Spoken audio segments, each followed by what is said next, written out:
السلام علیکم ورحمۃ اللہ وبرکاتہ۔ میرے پیارے پیارے اسلامی بھائیوں، میرا نام ہے محمد فرحان اینڈ آپ لوگ دیکھ رہے ہیں مائی ریئیکشن۔ آج ہم مفتی ایم کاظمی کی فرقوں کی لڑائی کیسے ختم کریں 12 ربیع الاول پر تمام طرح کے ہر مسئلے ہیں، اس پہ چلیے آئیے ویڈیو دیکھتے ہیں اور سیکھتے ہیں کیا سچ ہے۔ السلام علیکم ورحمۃ اللہ وبرکاتہ۔ ربیع الاول کا مہینہ شروع ہوتے ہی ایک بحث مسلمانوں کے بیچ میں چھڑ جاتی ہے، کیا جلوس نکالنا چاہیے یا جلوس نہیں نکالنا چاہیے۔ جو لوگ جلوس نکالتے ہیں تو وہ جلوس نہ نکالنے والوں کو کافر کہتے ہیں، گستاخ رسول کہتے ہیں، اور جو جلوس نہ نکالنے والے ہیں تو وہ نکالنے والوں کو بدعتی اور مشرک کہتے ہیں۔ اور پھر سوشل میڈیا پہ بس آپ یہ کہہ لو کہ بحث کا ایک مدعا کھڑا ہو جاتا ہے، ایک گروہ دوسرے گروہ کو مشرک اور کافر کہہ رہا ہوتا ہے۔ بہت افسوس ہوتا ہے یہ منظر دیکھ کر۔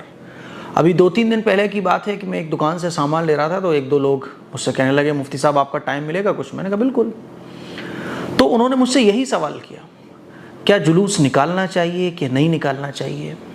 بہت افسوس ہوتا ہے یہ سچویشن دیکھ کر کہ آج ہم مسلمان گروہ کے گروہ بن کر آپس میں ہی ایک دوسرے کو نوچ کھسوٹ رہے ہیں، اور اس کا فائدہ جو ہے وہ باطل اٹھا رہا ہے۔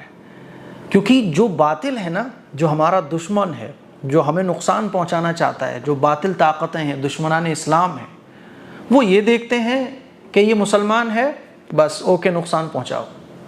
انہیں اس سے مطلب نہیں ہوتا کہ آپ جلوس نکالنے والے ہو، یہ جلوس نکالنے والا نہیں ہے، اس سے مطلب انہیں نہیں ہوتا۔ وہ تو یہ دیکھتے ہیں کہ اس کے نام کے آگے محمد لگا ہے۔ وہ جتنے بھی گروپس ہیں، جتنے بھی گروہ ہیں، جتنے بھی فرقے ہیں، سب کو وہ ایک نگاہ سے دیکھتے ہیں مسلمان۔ اور ہم مسلمانوں کا حال کیا ہے؟ یہ اس گروپ کا، یہ اس گروپ کا، یہ اس گروپ کا، یہ اس مسلک کا۔ یہ جلوس نکالتا ہے، نہیں نکالتا، نکالنے والا ہے تو سپورٹ کر رہے ہیں، نہیں نکالنے والا ہے تو یہ کافر ہے، گستاخ رسول ہے۔ بہت افسوس ہوتا ہے یہ سچویشن دیکھ کر۔ جلوس نکالنا چاہیے کہ نہیں نکالنا چاہیے، انہوں نے مجھ سے یہ سوال کیا تو میں نے ان کو جو جواب دیا وہی جواب میں آپ لوگوں کو دینے جا رہا ہوں۔ پہلی بات تو ہمیں یہ سمجھنا چاہیے کہ ہم سب مسلمان ہیں۔ یہ چھوٹے چھوٹے مسئلے کوئی اتنے اہم نہیں ہیں کہ جس کی وجہ سے ہم اور آپ آپس میں ہی دست و گریباں ہو جائیں، آپس میں ہی ایک دوسرے کی کھال کھینچنے پر اتارو ہو جائیں، آپس میں ہی ایک دوسرے کے خون کے پیاسے ہو جائیں کہ یہ میری مسجد ہے، یہ تیری مسجد ہے، اس میں اس مسلک کا آدمی اس مسجد میں نہیں آئے گا اور اس مسجد میں میرا آدمی نہیں جائے گا۔ افسوس کی بات ہے کہ ہم نے اپنے گروپس تو بنائے، ساتھ ساتھ اپنی مسجدیں جو اللہ کا گھر ہوتی ہیں ان کو بھی بانٹ دیا۔ یہ اس گروپ کی مسجد ہے، یہ اس گروپ کی مسجد ہے۔ باقاعدہ کئی مساجد میں تو بورڈ لگے ہوتے ہیں کہ اس مسجد میں اس مسلک کے لوگوں کا داخلہ ممنوع ہے۔ کہ یہ افسوس کی بات نہیں ہے؟ جبکہ ہماری مسجدوں کو شہید کیا جا رہا ہو، جبکہ ہمارے بہن بیٹیوں کے دوپٹوں پر ہاتھ ڈالا جا رہا ہو، حجاب کو ختم کرنے کی بات کی جا رہی ہو، قرآن کی بے حرمتی کی جا رہی ہو، جناب رسول اللہ صلی اللہ علیہ وسلم کی شان میں گستاخیاں ہو رہی ہوں، میرے عزیز بھائیوں اسلام کو ختم کرنے کی بات ہو رہی ہو، کہ یہ افسوس کی بات نہیں ہے کہ ہمیں ایک جان ہو کر، متحد ہو کر، ایک آواز ہو کر، مسلمان بن کر ان تمام چیزوں کا ہمیں سامنا کرنا چاہیے تھا، بجائے اس کے ہم کیا کر رہے ہیں؟ اسی میں ہلگے ہوئے ہیں کہ سلام پڑھنا ہے کہ نہیں پڑھنا، یہ بریلوی ہے، یہ دیوبندی ہے، یہ جلوس نکالتا ہے کہ نہیں نکالتا۔ آخرت میں کس چیز کا حساب ہوگا؟ آپ نے حدیث اتنی تو سمجھی ہوں گی نا، آپ جب سے دین کے بارے میں سنتے آ رہے ہو، کہیں آپ نے پڑھا کہ اللہ کے نبی آخرت میں پوچھیں گے جلوس کس نے نکالا؟ کہیں آپ نے ایسا پڑھا کہ آخرت میں یہ پوچھا جائے گا کہ تم بریلوی تھے یا دیوبندی تھے؟ آخرت میں تو یہی پوچھا جائے گا کہ نمازیں پڑھیں، اسلام پر عمل کیا، رسول اللہ صلی اللہ علیہ وسلم کی تعلیمات کو فالو کیا؟ تو جو بنیادی چیزیں ہیں اس کو تو ہم چھوڑے بیٹھے ہیں، اور جو یہ چھوٹی موٹی چیزیں ہیں اس کو پکڑے بیٹھے ہیں۔ جو اصل چیزیں ہیں دین کی اس کو تو ہم نے چھوڑ دیا، اور جو دین میں جن کی کوئی حیثیت نہیں ہے ان چیزوں کو ہم نے اصل بنا لیا۔ اس سے زیادہ افسوس کی بات اور کیا نہیں ہو سکتی؟ میرے عزیز بھائیوں، میری بہنوں، کرنے کے بہت کام ہیں ہمارے لیے، بہت ساری پرابلمس ہمارے سامنے ہیں، بہت بڑے کام مسلمان کرنے کے لیے اس دنیا میں آیا ہے۔ مسلمان کا مقصد بہت بڑا ہے۔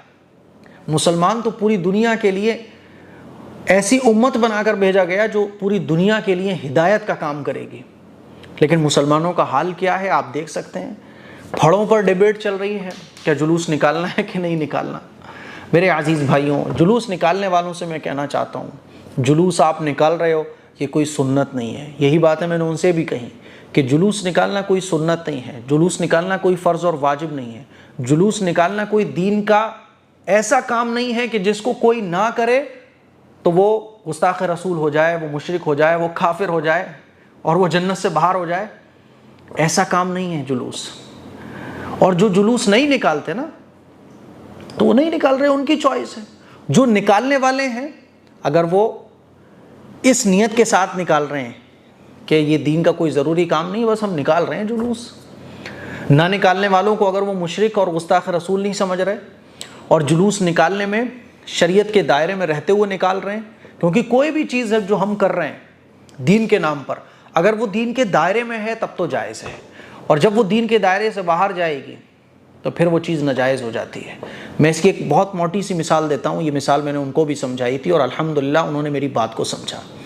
نفل نماز کا جو درجہ ہے، ظاہر ہے وہ نفل نماز کا جو درجہ ہے نا وہ الگ ہے، فرض نماز کا الگ ہے۔ کوئی نفل نماز کو اگر فرض کے برابر سمجھنے لگے تو وہ غلط کہلائے گا، وہ گنہگار کہلائے گا، کیونکہ اللہ نے نفل نماز کو نفل رکھا ہے، فرض کو فرض رکھا ہے۔ آپ فرض کو فرض سمجھ کر کرو گے اور نفل کو نفل سمجھ کر کرو گے تب تو ٹھیک ہے، تو دائرہ اسلام میں آپ ہو۔ اور اگر آپ نفل کو فرض سمجھ لو گے اور نفل کو فرض کے برابر درجہ دینے لگو گے تو پھر آپ گنہگار کہلاؤ گے۔ یا اسی طرح سے فجر کی نماز میں 2 رکعت ہوتی ہیں، آپ 3 پڑھو، کبھی میں تو 3 پڑھوں گا تو ظاہر نماز نہیں ہوگی آپ کی، آپ گنہگار کہلاؤ گے۔ آپ کہو گے ارے مفتی صاحب میں تو نماز پڑھ رہا ہوں، 2 رکعت کے بجائے میں نے 3 پڑھی، رکوع زیادہ کیے، قراءت زیادہ کی، سجدے زیادہ کیے، اللہ کا نام زیادہ لیا، لیکن آپ غلط کہلاؤ گے، آپ بددین آدمی کہلاؤ گے۔ کیوں؟ کیونکہ آپ دائرہ اسلام سے باہر نکل گئے۔ تو جلوس اگر دائرہ اسلام کے اندر ہے تو ٹھیک ہے، اور اگر دائرہ اسلام سے باہر ہو گیا، جیسے کہ عام طور پر دیکھا جاتا ہے، ایسا کئی جگہ کی ویڈیوز ملتی ہیں، ڈانس باقاعدہ لڑکیوں کے ساتھ چل رہا ہوتا ہے، لڑکیاں نعتیں پڑھ رہی ہوتی ہیں، سڑکیں جام کر کے جلوس نکالا جا رہا ہوتا ہے، ڈی جے ساؤنڈ والی نعتیں بجائی جا رہی ہوتی ہیں، نمازیں چھوڑ کے جلوس نکالا جا رہا ہوتا ہے۔ تو اگر یہ چیزیں جلوس میں ہوتی ہیں تو دائرہ اسلام سے باہر ہے یہ جلوس وبال ہے، آخرت میں وبال ہے۔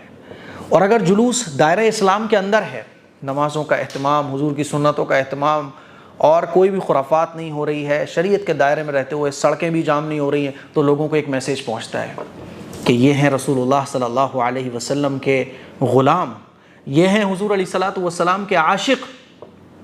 پوری دنیا میں میسیج پہنچتا ہے ایک اچھا، اور پھر اس میں حضور کی سنتوں کو بھی عام کیا جا رہا ہو، جلوس بھی جا رہا ہے، حضور کی ایک سنت بینر پہ لگا کے لوگوں کو شو کرائی جا رہی ہے، چلتے ہوئے لوگوں کی ہیلپ کی جا رہی ہے، حضور کی سنتوں کو بتایا جا رہا ہے، زبان پر درود شریف ہے، تو یہ جلوس رحمت بن جاتا ہے، اور یہی جلوس نکالنا جائز ہے۔ بات سمجھ آ رہی ہے؟ لیکن آج کل جو لوگوں کی مینٹلٹی بنی ہوئی ہے وہ کیا ہے کہ میں جلوس نکال رہا ہوں، وہ نہیں نکالتا، وہ دیوبندی ہے اور وہ کافر، وہ گستاخ رسول۔ جو نہیں نکالنے والے ہیں وہ اگر یہ سمجھتے ہیں کہ نکالنے والے بدعتی ہیں اور یہ جہنم میں جائیں گے، یہ گڈھوں میں جائیں گے، تو پھر یہ بھی غلط ہے۔ اگر کوئی غلط کام کر رہا ہے تو اس کو غلط کام سے روکو، اس کو سمجھاؤ کہ بیٹا صحیح طریقہ یہ ہے۔ غلط کو غلط کہہ دینا اور غلط سمجھ لینے سے کام نہیں چلے گا۔ غلط کو غلط اگر کوئی کر رہا ہے تو اس کو غلطی بتاؤ اور صحیح راستہ اس کو سمجھاؤ۔ یہی باتیں میں نے ان کو سمجھائی، ان کو سمجھ آ گئی۔ میرے عزیز بھائیوں، میری بہنوں اور میرے تمام مسلمانوں میں آپ لوگوں سے یہ گزارش کرنا چاہتا ہوں کہ ہم سب مسلمان ہیں۔ چھوٹے چھوٹے طریقے اگر ہمارے الگ ہو گئے تو اس سے ہمارا دین الگ نہیں ہوتا۔ جو بڑی چیزیں ہیں، جو اصل ہیں، جو بنیاد ہے دین کی، نماز وہ ہماری ایک ہی ہے، کعبہ وہ ہمارا ایک ہی ہے، قرآن وہ ہمارا ایک ہی ہے، حج وہ ہمارا ایک ہی ہے، پیغمبر، جتنے پیغمبروں پر ایمان لانا ضروری ہے ان تمام پیغمبروں پر ہم سب ایمان لے کر آتے ہیں۔ تو جو اصل چیزیں ہیں دین اسلام کی وہ ہماری ایک ہی ہیں۔ یہ چھوٹی چھوٹی چیزیں جن کے نام پر ہمارے فرقے بنے ہوئے، یہ چیزیں دین میں اصل نہیں ہیں۔ جو اصل چیزیں ہیں آپ پیچھے جاؤ، پیچھے جا کر دیکھو تو آپ کو پتہ چلے گا کہ آپ سب ایک ہی ہو، اور وہ کون ہو؟ مسلمان ہو آپ۔ اسی لیے میری آپ لوگوں سے گزارش ہے کہ ربیع الاول کا مہینہ آتے ہوئے خدا کے لیے رسول اللہ صلی اللہ علیہ وسلم رحمۃ للعالمین بنا کر بھیجے گئے، اور آج مسلمان زحمت للعالمین بنا ہوا ہے، زحمت بنا ہوا ہے دنیا جہان والوں کے لیے۔ یہ حضور کی تعلیمات نہیں ہے۔ اسی لیے ربیع الاول کے مہینے کو محبت سے، پیار سے، آپس میں اتفاق اور اتحاد کے ساتھ آپ درود شریف پڑھتے ہوئے، حضور کی سیرت کو عام کرتے ہوئے، حضور کی سیرت پر عمل کرتے ہوئے ربیع الاول کا مہینہ آپ گزاریے۔ یہ کچھ میری گزارشات آپ سے تھی، دعاؤں کی گزارش ہے، اس کو شیئر کریں۔ السلام علیکم ورحمۃ اللہ وبرکاتہ۔